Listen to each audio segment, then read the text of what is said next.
Hello everyone, Sheila back again. Welcome to my channel. It is another dark, miserable day. We're not supposed to have rain today, but I'm not sure whether it's been raining. I've never really looked out the window, I haven't been out. But I was going to walk over to the post office today, but I've changed my mind because it kept looking like it was going to rain, and I'll just walk up to my post box. It's supposed to be dry later on tonight. I'll walk up to the post box on my estate because I do have it in order for my knitting patterns to post. And you know, I went to my bingo last night. But before I went, I had to get my car out of my drive. It's always in my car, it's always in my garage. I never leave it outside or on the drive. It's always, and I'm not using it, it's in the garage. So I had to back it out of the garage. Only the young girl next door to me, she must have a new boyfriend in, because there's been this van parked for the last few weeks. And while I think she's told him about not parking too close to my edge of my drive, he doesn't always take notice of where he parks, and he still parks over my garden, leaves all hers free.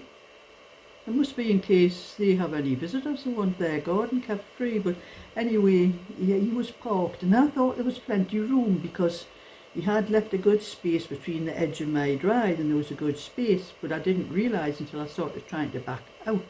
His car was parked at an angle. Where you look at my drive, you'd be straight coming down like that. His car was parked sort of like that, so there was less room. When I started backing out, it looked like there was enough room, but as I got further out, I was nearly touching the other side of his car because it was sticking out towards my drive, the part further out on the road. So I had to go back up again and move a little bit more over to the other side, and of course there's a car on the other side as well.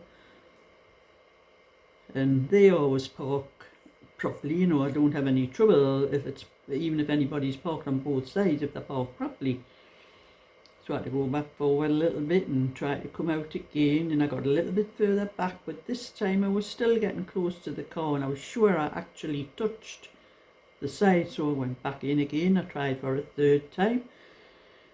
Only that time, each time I was trying, I was moving further over to the other side. So that meant when I started to try to turn, the front of my car could be scraping my post as I came out. So I thought, oh no, I'm blaming fed up with this. I'm going to go. It was torrential. The rain was coming down torrential.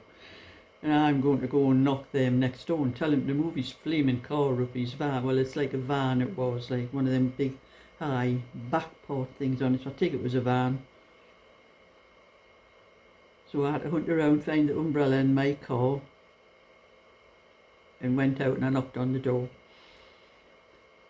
And I said to them, could you please move your car a little bit further up, because I says you've parked it in an awkward position, and I says now I'm having a lot of trouble getting out. And he says, but I left you plenty of room. I says, yes, one wheel's left plenty of room, but I says the other wheel is halfway across the road. I says, and I can't get out without damaging my car. I said, I'm not bothered about damaging yours, but I said, I'm not going to damage mine. Then he just looked, and you could see he was looking at the rain and that, and he went, oh, women drivers. Oh, that was the wrong word for him to say. Women drivers? What's the matter with women drivers? He says, well, you just don't know how to drive now.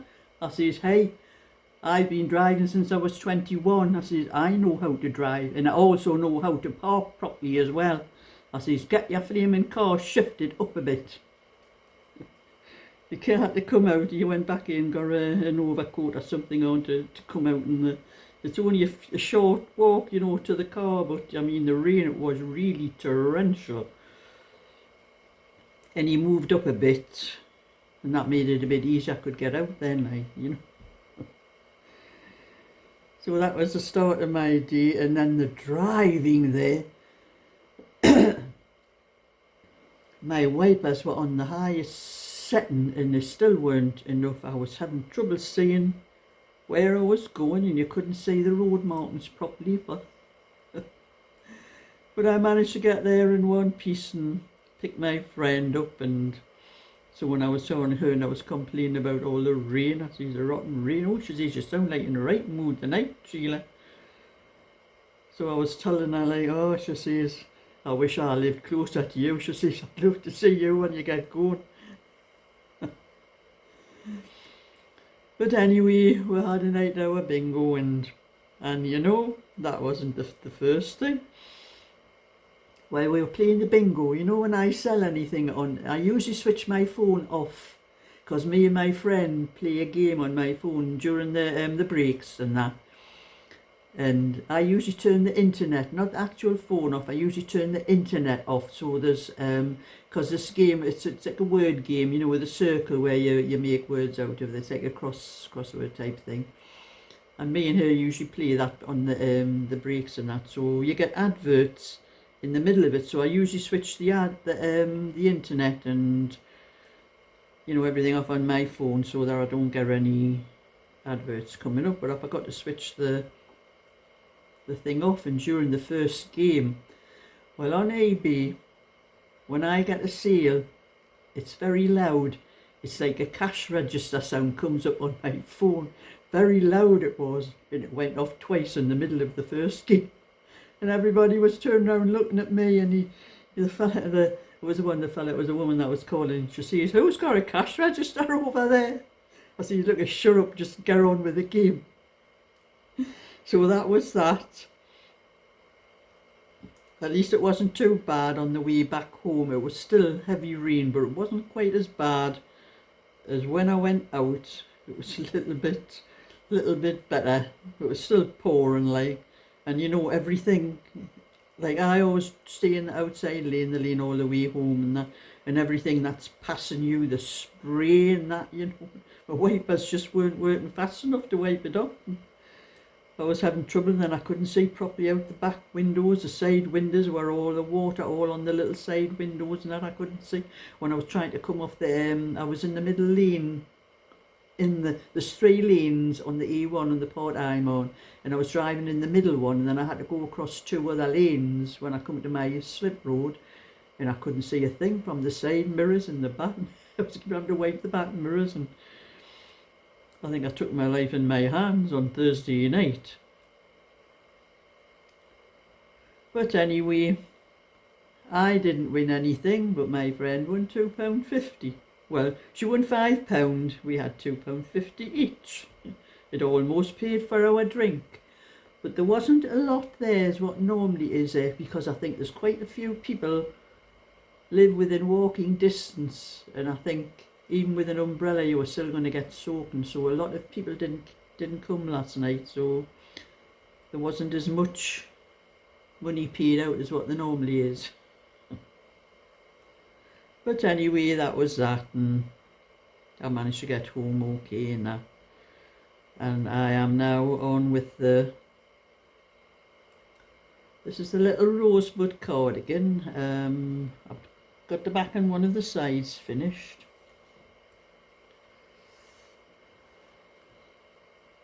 That's the back.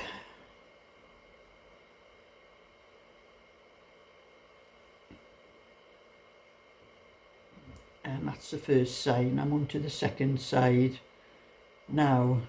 But I was doing a little bit of them knitting this morning. I had one of my subscribers ask me about a baby blanket for the Prem unit at the local hospital. If I suggest any, you know, she only wanted it to measure 12 by 12. That must be the size for the Prem. So I was doing a little bit other knitting this morning. So I've got some more knitting on needles. I started off with this one.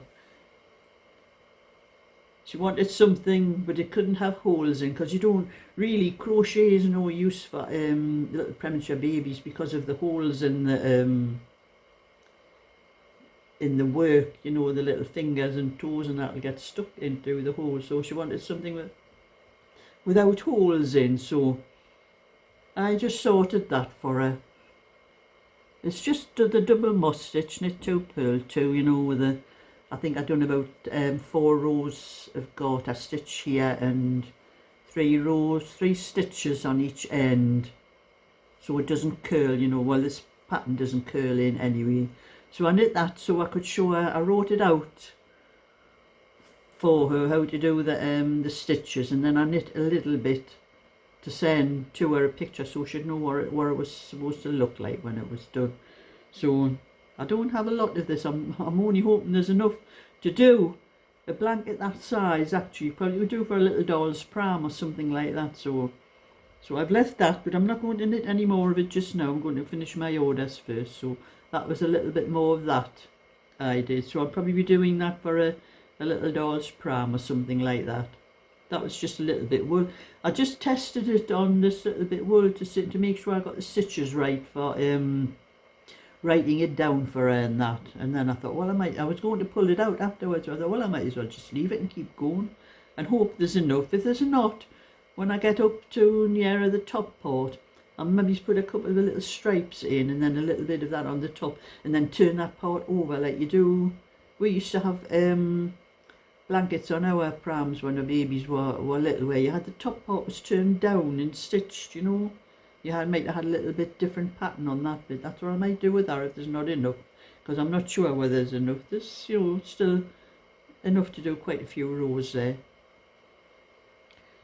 So that was that one on the needles, and a bit more of the rosebud one. But I'd done a couple more. I've done coasters with these ones. I've done with the red in the middle and the red on the edge out there. Just change the colours around, you know. That's what I do with these. So that's the white, the one with the white on. So they have a good effect when you just change them around. The next one I do, I'll probably put the green in the middle and change the colours around. So it'll be green in the middle and green on the edge with the red and the white in between somehow like that. And that's when I do these. These are the only 2 ends I have to sew in afterwards when I do. That's the one for, I do a magic circle when I start it. And I have tried to do how I showed you how to get rid of all your ends so you didn't have to weave them in. I have tried doing that with this, with the magic circle and doing it. But it does tend to come a bit loose. And that little hole in the centre, well, it's not a hole, but that little thing, it ends up a little hole. So I don't like that, so I leave that one to sew it in. I sew around, you know, go around like, you go once that way, and then back that way. That's all you need to weave it in. And once you go over that, that's once, twice, 3 times. It'll never come out. And then the one I finish with at the end, I have that one to sew in.